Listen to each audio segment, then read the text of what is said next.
in my crochet pattern Belfonte Blanket. The blanket is made in strips, and I'm making just a short section of a strip here to demonstrate. This is the first row of each strip, and this is the second row. For the third row, I'll turn this way, and I'm going to be working into only the front loops as I crochet the third row. So if I turn my piece this way, the front loops are those that are closest to me as I'm working, and these are the back loops further from me as I'm working.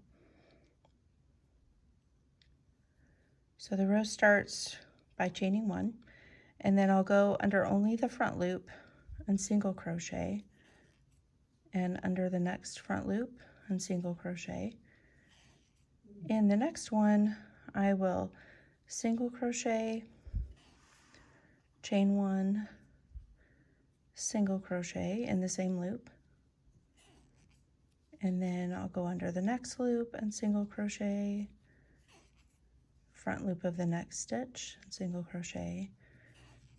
Then this one again will have the single and the chain and another single crochet in the same stitch, and under the front loop and single crochet.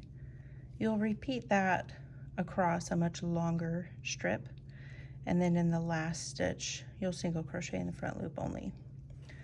To work the next row, it's actually going to be behind the row that I just made, but I'll start by chaining 1, and then I'll turn.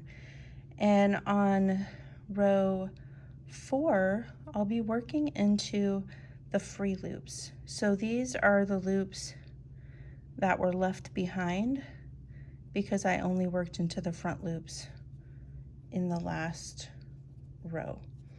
So I'll turn, and I'll be just double crocheting in every stitch across, working into those free loops.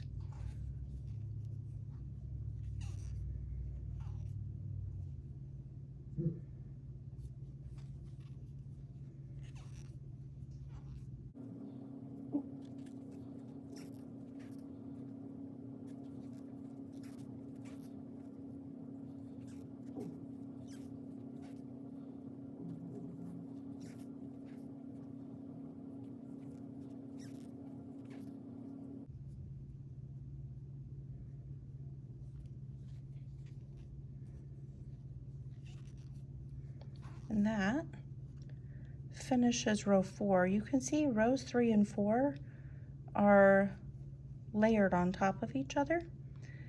And that is how you work rows 3 and 4 for each strip of my Belfonte blanket.